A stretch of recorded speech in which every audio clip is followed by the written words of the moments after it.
In Zen, there is no blame. There is only reflection. Hmm. What you hear in the voice of another is never just their voice.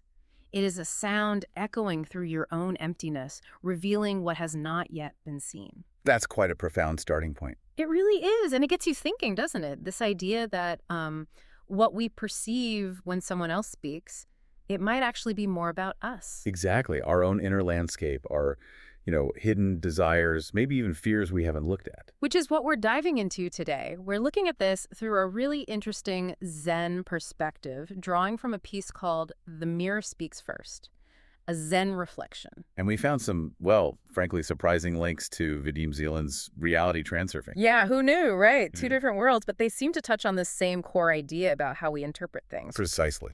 So our mission here really is to unpack how this Zen concept of reflection can be, well, a practical tool for you, the listener, how you can use it to understand criticism differently, maybe understand yourself better. Okay, so let's start with that core Zen idea from The Mirror Speaks First. What's the central thought there? It's this principle. Outer events are all manifestations of the inner. Right. So the example given is a Zen student being scolded. They're taught not just to react to the teacher's anger, like, oh, they're angry. Instead, they're meant to reflect.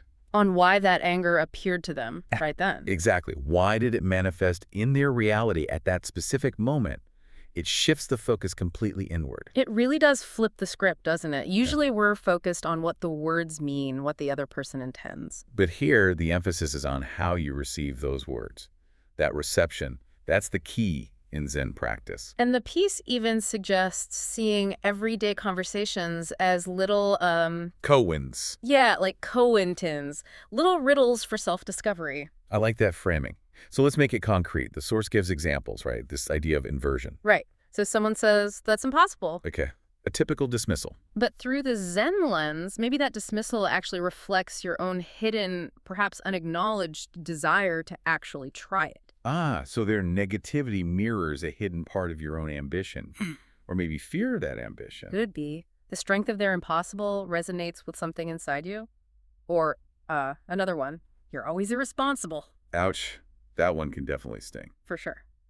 But the inversion, it might point to your own hidden need for reliability, or maybe a deep desire to be relied upon by others. So the accusation highlights an underlying value or need within you. Interesting. And one more, you're cold. Another direct judgment. Seems like it, but the reflection, the inversion, could be a longing within you for more connection, for warmth. Their perception highlights your own maybe unmet need. It's fascinating how these critical statements through this lens become pointers. They're not just attacks. They're potentially revealing something about your inner world. Something maybe you haven't fully seen or admitted to yourself. And recognizing this inversion, according to the source, that's sort of the doorway. The entry point to awakening, as the text puts it. Yeah. Greater self-awareness. Yeah, seeing yourself more clearly through these reflections. Okay, now let's bring in Vadim Zeland. This is where it gets really interesting. Connecting Zen with reality transurfing.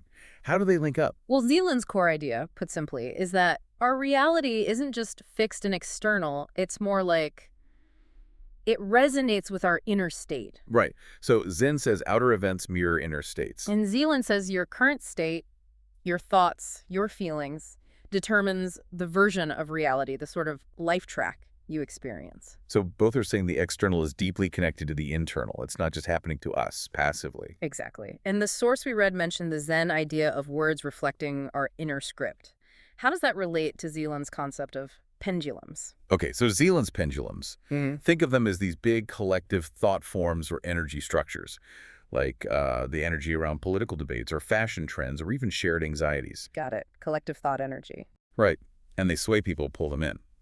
If you react really strongly to criticism, getting defensive, feeling attacked, you're feeding that pendulum. You're essentially hooking into that criticism or judgment pendulum, giving it your energy, making it stronger for you. Your inner script, your own vulnerabilities or unresolved issues make you more susceptible to being pulled by these pendulums. Ah, I see. So our internal landscape makes us more likely to resonate with certain external energies or messages. Precisely.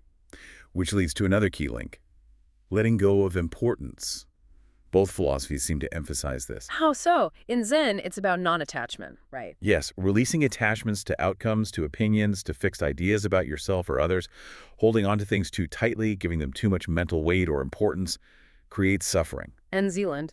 Zeland argues that excessively raising the importance of something, whether it's a desire or a fear, actually creates excess potential, disrupting balance, and often attracting the opposite of what you want. So getting too worked up about criticism, for instance, gives it too much importance and might just attract more of it. That's the idea. Both Zen and Transurfing advocate for a lighter touch, less fixation, more flow. Zeland calls it reducing importance, acting with intention, but without excessive desire or worry. Okay, and the source also mentioned choosing feeling over being in Zen, linking it to Zeland's outer intention. Can you unpack that connection?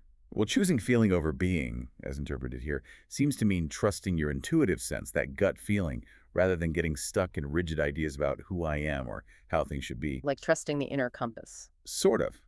And Zeland's outer intention isn't about forcing things with willpower, that's inner intention. Outer intention is more about aligning yourself with the flow of the variant space, trusting that the world is moving to meet your intention when you release that excessive personal effort and importance. So both point towards less ego-driven control and more alignment, more trust in a larger process. Yeah, a kind of surrender, but not passive. It's an active alignment, letting go of resistance. Okay, this is fascinating. Let's bring it back to the listener. How can you actually use this day-to-day? Someone criticizes you. What's the Zen-inspired move? Right. The instinctive thing is usually defense, justification, maybe anger or hurt. Sure. But the first step, drawing from this reflection idea, is to pause. Just breathe. And ask yourself internally, okay, why is this showing up for me now? Shifting from are they right to why am I hearing this? Exactly. It's an inward turn. Then you can play with that inversion idea we discussed. How would that work practically? Notice the feeling the criticism sparks. Where does it land in you? Does it trigger insecurity, defensiveness, and then invert the statement? So if they say you never listen, Maybe ask yourself, is there a hidden part of me that wants to listen better? Or fears I'm not truly hearing others? Or is there a longing in me to be heard that's being reflected here? okay, so the criticism becomes a kind of prompt for self-inquiry. The clue. A signal pointing towards maybe an unacknowledged desire or fear or unmet need within you. It reframes the whole interaction. It changes it from an attack into an opportunity. Yes, an opportunity for self-awareness. The Zen approach suggests seeing all words, even the harsh ones, as potential doorways to your inner self, that resonance you feel. That sting, or maybe even that feeling of, yes, that's true. That feeling is the reflection. It tells you something lit up inside you. And as the source beautifully puts it, when your heart resonates with someone's words, that sound now belongs to you. It's not just their noise anymore, it's activated something in you. And that activation, that resonance, is where the understanding lies. Why this word? Why this feeling? What's it showing me about myself? So wrapping this up, this deep dive, looking at the mirror speaks first and finding those echoes in reality transurfing, it really offers a powerful way to reframe how we experience communication, especially criticism. Absolutely. Instead of just reacting to the surface, we can learn to see these interactions as reflections, potentially illuminating hidden corners of our own inner world. Revealing things we might not have acknowledged otherwise. So, maybe a final thought for everyone listening. Drawing on that imagery. Consider this every word you hear, particularly those that really strike a chord, positive or negative. Think of it like an external breeze, setting a wind chime in motion within you. Okay. What specific melody is that interaction revealing about your own unique inner landscape? That's a beautiful image to sit with, a powerful question. If this discussion sparks something for you, definitely explore these Zen principles further, and maybe check out Vadim Zeland's work too. There's a lot there. There really is. Until our next deep dive, may your reflections bring you clarity and deeper understanding.